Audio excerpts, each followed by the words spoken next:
So hello guys, welcome back to new video. This is Vansh channel watching edunology point. आज के video में बात करने वाले हैं एडु विच मींस एजुकेशन के बारे में। और आज हम देखने वाले हैं रैशनलाइजिंग ऑफ रैशनल नंबर्स। ठीक है, तो रैशनलाइजेशन आज बेसिकली हम देखने वाले हैं। आप पूछोगे अरे भैया वो रिप्रेजेंटेशन ऑफ इरेशनल नंबर्स और नंबर लाइन कहाँ गया।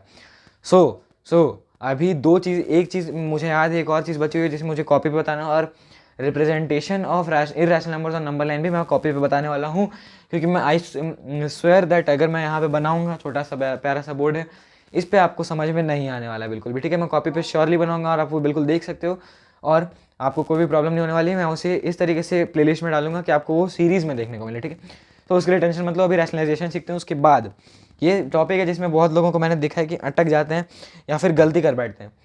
रैशनलाइजेशन का बेसिकली मतलब होता क्या है? रैशनलाइजेशन यानी कि किसी चीज़ को रैशनल बनाना, रैशनलाइजेशन।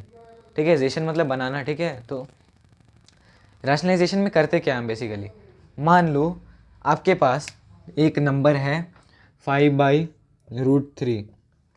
सो जब भी हम किसी नंबर के डिनोमिनेटर को रैशनल बनाते हैं, जब भी हम किसी नंबर को के डिनोमिनेटर को रैशनल बनाते हैं, so that is called rationalisation.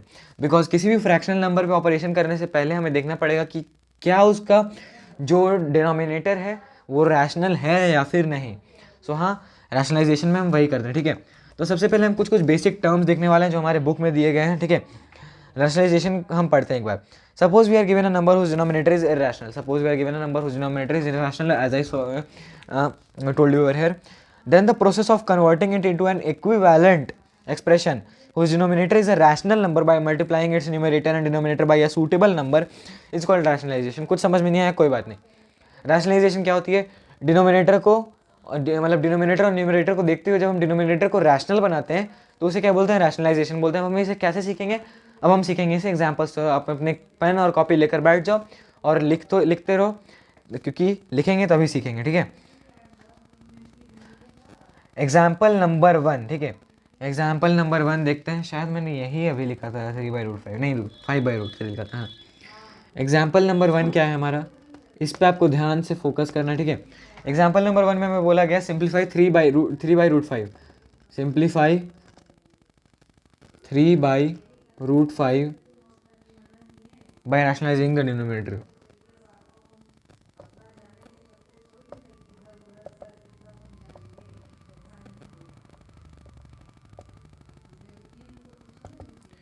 ठीक है, यहाँ पे सिंप्लीफाई एग्जाम्पल नंबर 1 क्या है? Simplify 3/√5 by rationalising the denominator.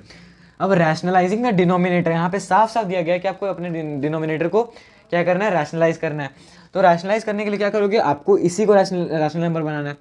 तो आपको सोचना है कि आप इसे किस नंबर से मल्टीप्लाई करोगे, क्योंकि 3/√5 है, 3/√5 है। तो अगर आप इधर मल्टीप्लाई करोगे तब आपको इधर भी सेम चीज़ से मल्टीप्लाई करना पड़ेगा ताकि कोई फर्क ना पड़े, वो इक्विवेलेंट रहे। यही यहाँ पे बोला गया है, the process of converting it into an equivalent expression, कि कोई फर्क ना पड़े, इसकी कमी ये पूरा कर दे। वही होता है इक्विवेलेंट करना, कि अगर यहाँ मल्टीप्लाई किए हैं तो उसकी कमी को पूरा करने, मतलब मल्टीप्लाई किए तो अपने से अगर कोई काम करते हैं तो अपने से उसे खत्म भी करना होता है। ठीक है, तो यहाँ पे अपने से हमने अगर मल्टीप्लाई किया तो खुद से उसको डिवाइड करके कैंसिल आउट भी करवाएंगे ना। वैसे ही यहाँ पे अगर किसी नंबर से हम मल्टीप्लाई करेंगे तो उसी नंबर से हम यहाँ पे क्या करेंगे? ऊपर में भी मल्टीप्लाई करेंगे सेम टू सेम, ताकि वो कैंसिल हो जाए और कोई फर्क ना पड़े, बस वो इक्विवेलेंट दिखना चाहिए। ठीक है, तो क्या करेंगे हम यहाँ पे? √5 है, √5 को ऐसे किस नंबर से मल्टीप्लाई करें कि ये 5 बन जाए। आपको सोचना है कि रूट के ऐसे छोटे छोटे क्वेश्चन में आपको सोचना है कि रूट के अंदर जो नंबर है वही नंबर रूट के बाहर दिखे, मतलब रूट में ना दिखे वो नंबर। ठीक है, तो जैसे यहाँ पे √5 है तो √5 को किससे मल्टीप्लाई करेंगे कि ये 5 जैसा दिखे? तो तो ये हमें सीधी सी बात है, ऑब्वियसली विल मल्टीप्लाइड बाई √5। √5 को √5 से मल्टीप्लाई करेंगे तो इधर भी √5 से मल्टीप्लाई करेंगे। ठीक है, अब √5 इंटू √5 कैंसिल हो जाएगा रूट यहाँ पे। ठीक है, कैसे कैंसिल होगा? देखो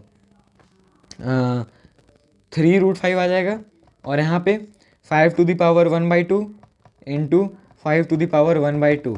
ठीक है, तो 5⁻1/2 और 5⁻1/2, इसका मतलब क्या हो गया कि 3√5 बाई, अब हमने एक्सपोनेंट्स में पढ़ा है, क्लास 8 में भी पढ़ा है, अगर याद नहीं है तो मैं आपको याद दिला दूँ, आपने अपने शायद आपको इसी चैप्टर या फिर अगले चैप्टर में पढ़ना है, वो जो मैं बताने वाला हूँ, एक्सपोनेंशियल टर्म, ठीक है, कि अगर दो नंबर्स और उनके पावर मल्टीप्लाई हो रहे हैं किसी दूसरे नंबर और उसके पावर से, तो मान लो जैसे यहाँ पे 1/2 है, यहाँ पे 1/2 और ये बीच में मल्टीप्लिकेशन का साइन है, तो जो पावर्स है वो क्या हो जाएंगे, ऐड हो जाएंगे, यानी कि 5 टू दी होल का पावर, मतलब 5 to the power whole, sorry 5 to the power 1/2 plus 1/2, मैं गलती कर दे रहा हूँ गाइस बोलने में, सॉरी माफ़ करना, ठीक है। तो इसका मतलब ये क्या हो गया, 3√5/5 टू दी पावर, यहाँ पे एलसीएम क्या आ जाएगा, 2 आ जाएगा, 2 एलसीएम आ गया तो 2 आ गया एलसीएम, तो 1 + 1 से ऐसे ही रहेगा, यानी कि 1 + 1 अगर हम करेंगे तो ये 2 हो जाएगा, 2 से 2 cancel, which is equals to 3√5/5,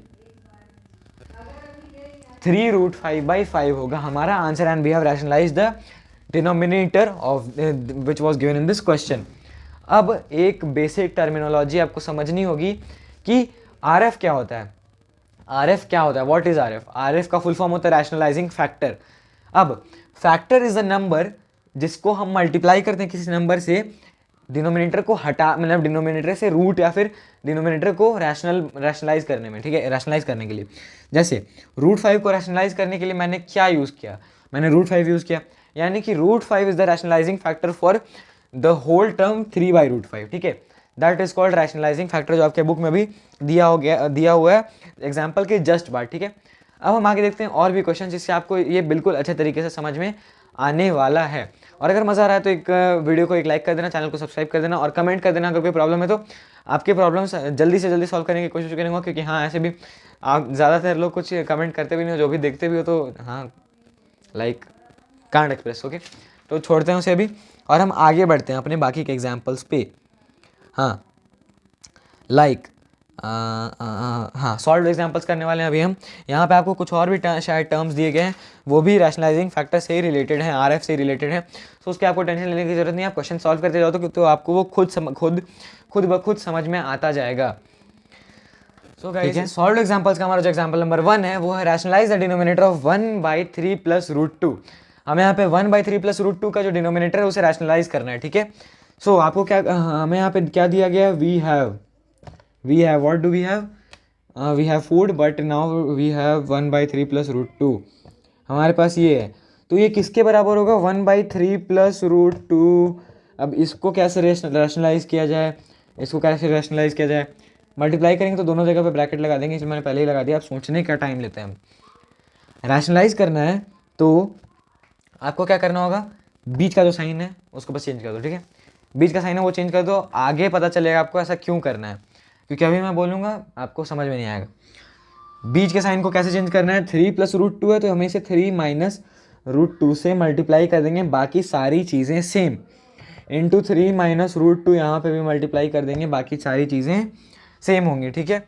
सो ये क्या हो जाएगा, 3 + √2 इंटू 3 - √2। अब आपको समझ में आएगा क्या है यहाँ पे आप देख सकते हो a + b into a - b, बस सीधी सी बात है, सब कुछ समझ गए। अब ऐसा करेंगे तो ऐसा हो जाएगा, हो गया a + b into a - b, तो a² - b² होता है फॉर्मूला, ठीक है।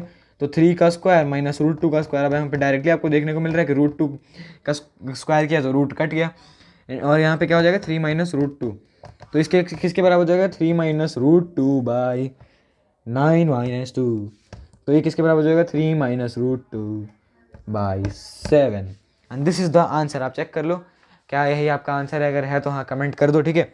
सो आई गेस की वीडियो हो गई है शायद 7-8 मिनट की, 8-9 मिनट की, हाँ दिख रहा है शायद।